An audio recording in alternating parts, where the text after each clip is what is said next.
for a safe, responsible AI future.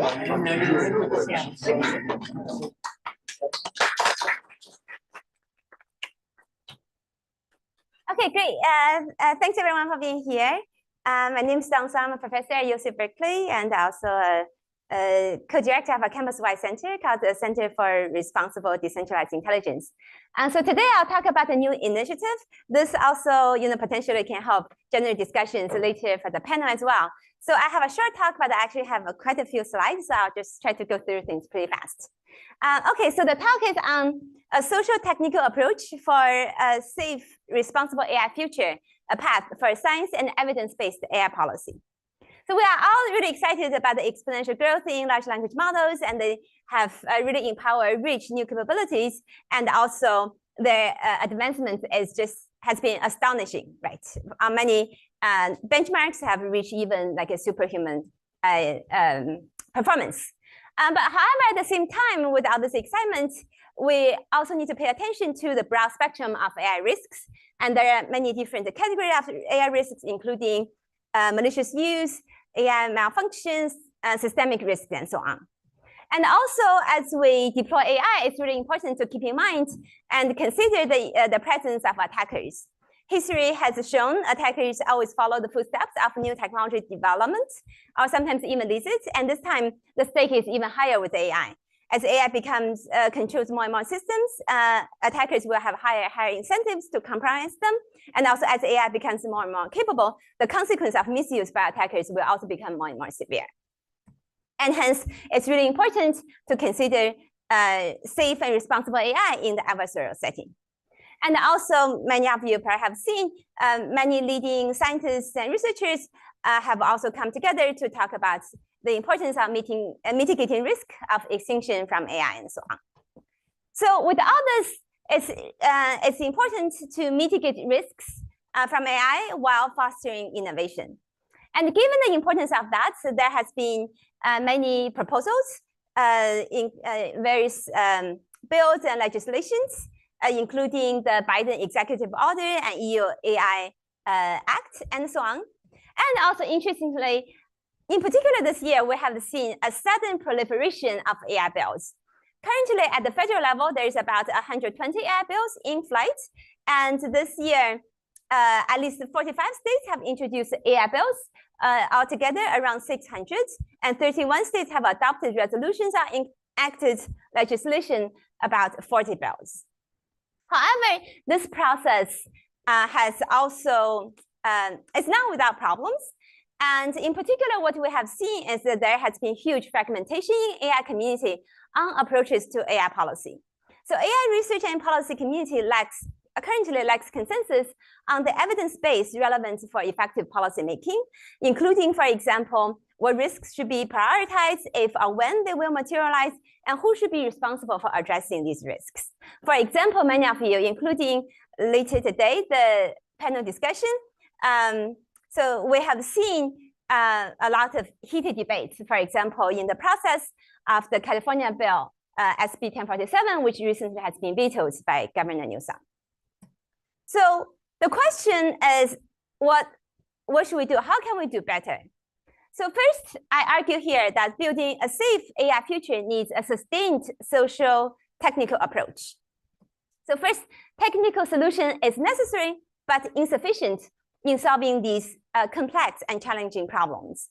But however, what we have seen so far, a lot is ad hoc regulation.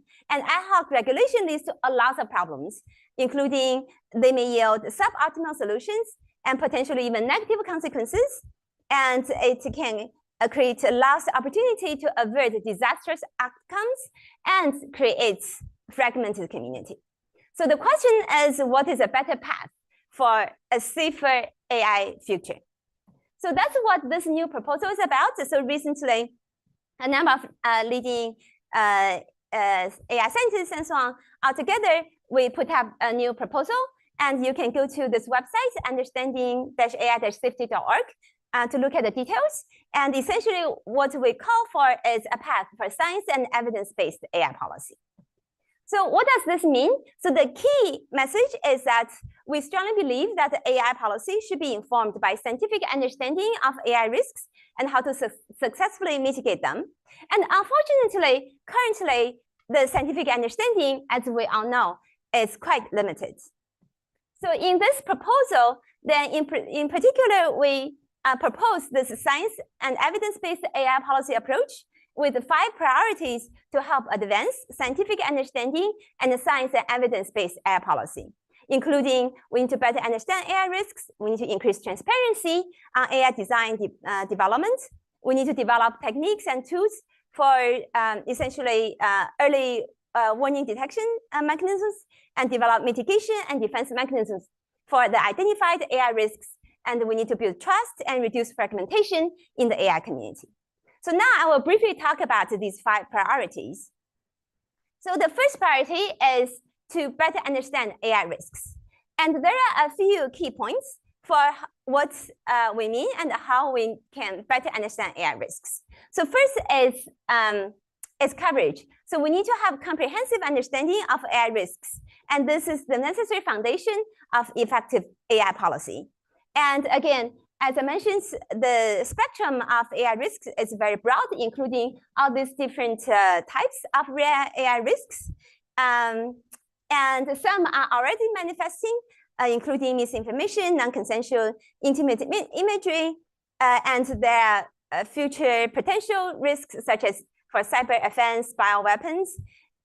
So this is in the category of misuse, and also in malfunction, including bias and also harm from AI system malfunction, and unsuitable deployment, and also loss of control, and also systemic risks, including even labor markets, environments, and other systemic failure due to bugs and vulnerabilities. So again, the range of types of risks is very broad, and we need to provide comprehensive understanding of these AI risks.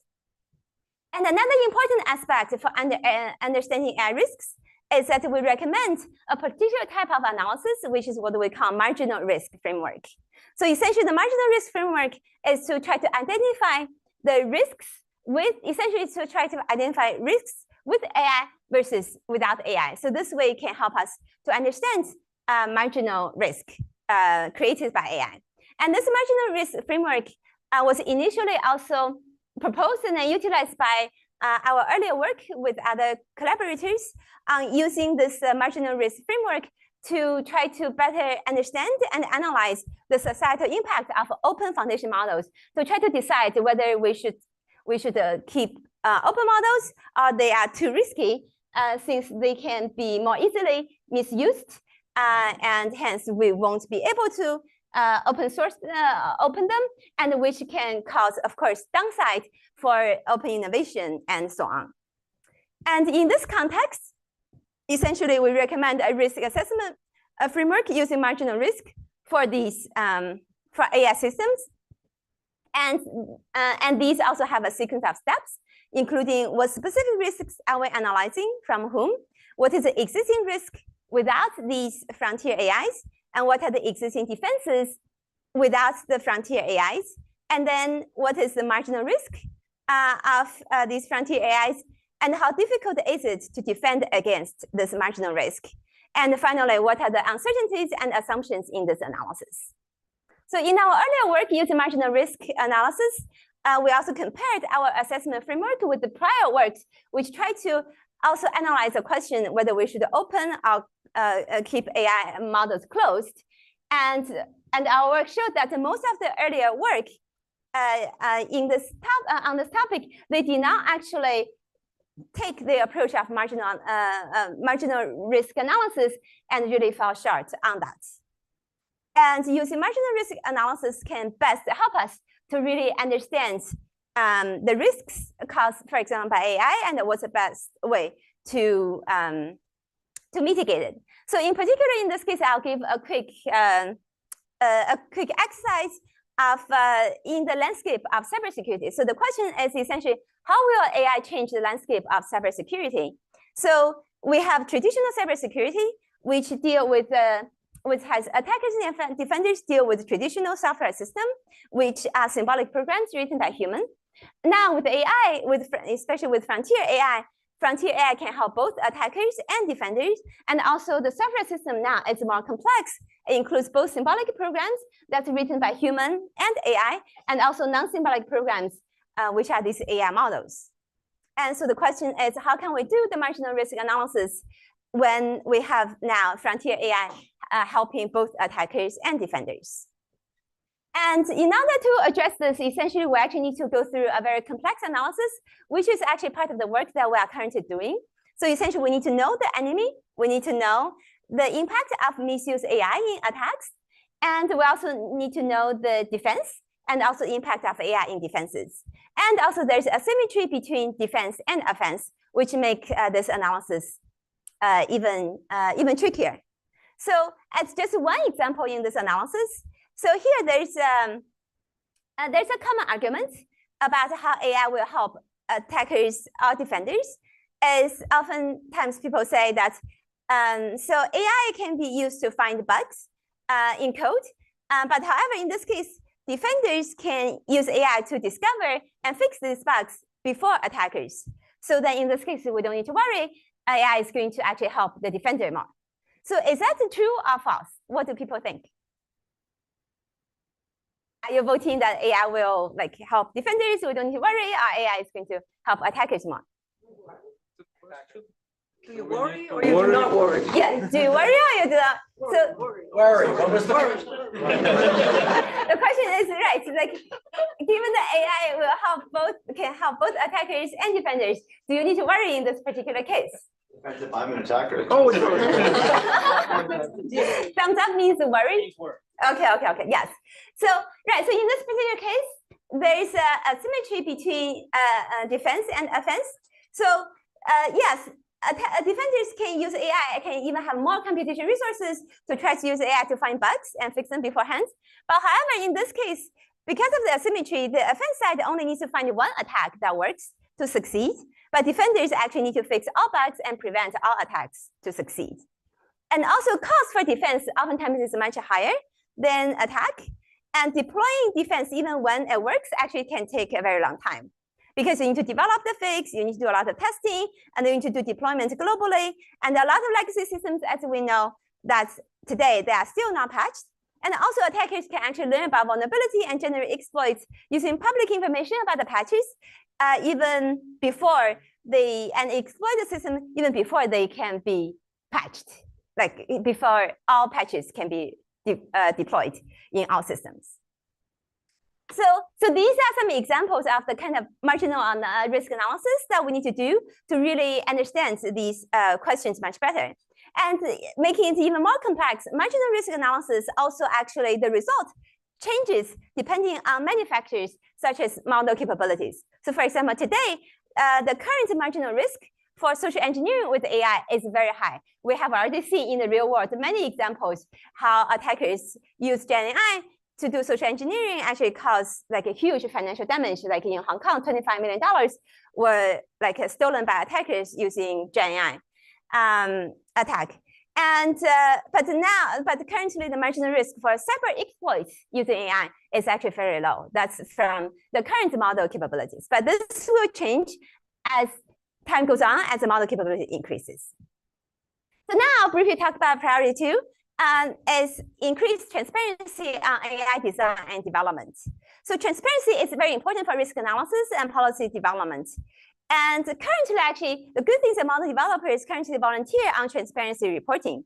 So the Stanford actually runs a foundation model transparency index. And the good news is that from year to year, comparing last year, this year, actually, even more transparency has been volunteered by developers. However, so far, that's only volunteering efforts. So here, I want to give one example of transparency regulation.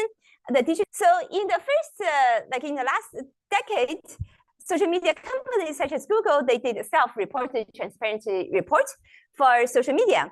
But however, last year, Europe has enacted this Digital Services Act that required essentially social media companies for transparency reports. And so now actually this is efforts that actually standardize transparency report. And also companies now, they are required to provide some of these are very detailed numbers and statistics and so on. So similar to DSA for social media and also financial reporting to SEC, here we are proposing that it's actually beneficial to have transparency regulation in AI. So this can help with one standardization. So companies can report the same metrics in the same format, and it provides clarity. So companies can explicitly report on certain important factors. And this can provide even more opportunities for transparency. Companies can disclose new information as time goes on as well. But however, there are many open questions how this can be done the best. For example, what criteria should be used in policy making to determine which entities and models are in scope? For example, the US Executive Order and EU AI Act set thresholds based on compute, but there's very little evidence to show that this type of thresholds are the best. And also what information should be shared, the model size, summary of training, data and methods, capability and incidents, and so on, and also to whom, whether to the public, to the government, or to some trusted third party, and also what process should be used. For example, there has been proposals on establishing a registry. Okay, so there are many, so I'll go through very quickly. So the third priority is to develop early warning detection mechanisms. And this has two parts. Part one is in-lab testing. So essentially we need to test AI models with adversarial scenarios to better identify vulnerabilities and unintended behaviors. And this can help us to also assess dangerous capabilities and marginal risks. So here's one example, just using some of our own work as an example, like one of our work on decoding trust, the first comprehensive trustworthy evaluation framework for large language models. So this actually won the Europe's 2023 Outstanding Paper Award and also the Best Scientific Cybersecurity Paper Award for this year. Is an example how we need to develop comprehensive evaluation frameworks to analyze these large language models. And our work showed that today's large language models, they all suffer from various different types of attacks. And also our work we have extended to multi-models and also to code agents and so on. So that's part one. And part two is about how to do post-deployment monitoring, how we can actually pilot adverse events reporting for AI. Again, we can borrow some examples from recent, like in other fields such as cybersecurity, where CISA, so there is regulation in cyber incidents reporting. And there are many open questions in this space. For lab testing, how can we really effectively test and evaluate unknown behaviors and dangerous capabilities? So this actually is becoming harder and harder to do. And also for post-deployment monitoring adverse event reporting, what is the best responsible reporting protocol, and so on. So the fourth priority is to develop mitigation and defense mechanisms for identified AI risks. So the first one is that we need to develop new approaches for building safe AI with potential for greater safety assurance beyond current alignment approaches. So as well known, the LLMs actually severely suffer from adversarial attacks and so on, including our past work and a lot of others' work. And one of our works actually has the rare honor to become the permanent part of the permanent collection in Science Museum of London as artifacts from our adversarial attacks work. And also these attacks happen both at inference time and training time. And also like there's various new attacks, including our recent work on actually poisoning and so on. So, but the challenge is that adversarial defenses have made very little progress. And essentially over the last decade or so, even though adversarial attacks, we have, as a community, we made huge progress, but on the defense side, we had made very, very little progress. And this causes huge challenges for building AI safety mechanisms. And so there has been, so for some of our own recent work showing that, for example, our recent work on representative engineering, showing that by actually monitoring model activation during inference time, we can identify certain directions that correlates with the model behaviors. And hence we can identify whether the model is honest or being dishonest. And also we can, by changing model activation along certain directions, we can also modify model behaviors, for example, making model more more honest, less honest, and so on. So then also recently we have a new initiative on quantitative AI safety to try to provide new approaches for AI safety with on a quantitative foundation. And another part, developing mitigation defense mechanism, which I think also is really important, is instead of just improving the model, we also need to improve the rest of the world, the rest of the systems, in particular to develop defensive approaches and immune systems in the society to reduce the potential negative impacts from misuse of AI. So as one example, so we are doing some work in using AI for theory improving. So even 5 years ago, we were among the first to use deep learning to improve theory improving. So this is a paper with Ilya from OpenAI and so on. And now we are, with the improved capability of LM, we are developing new work, actually using AI to automate theory improving, and in combination with program synthesis to then generate proofly secure code. So I view this as ultimately how AI can help defenders, instead of to just help defenders to find more bugs, but actually using AI to help defenders to build proofly secure systems. But of course, there are many challenges in there as well. So, okay. So then the final priority is to build trust and reduce fragmentation in AI community. So that's unlike the fragmentation that we have seen. We hope that with this approach, we can really enable the communities to come together for to build consensus to develop better AI safety. And also there's some efforts on international cooperation that I have been part of as well. So finally, we have a call to action that to have the community come together to build forward-looking design, a blueprint for future AI policy, so that we can map different conditions that may arise in society to candidate policy responses. And this can help us to have a multi-stakeholder process to help the community together and to work towards a blueprint for future AI safety, for future AI policy. And with that, you can get more information at this website. And so far, now, with just very recent announcements, we are already getting a lot of positive feedback. So there has been volunteer contributors who want to contribute, coming from close to 200 different institutions. And you can also help spread the word. You can see my tweet today. Right. Okay, with that, thanks.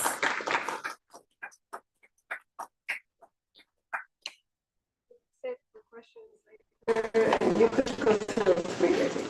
Yeah. Or try go 3. All right, thank you.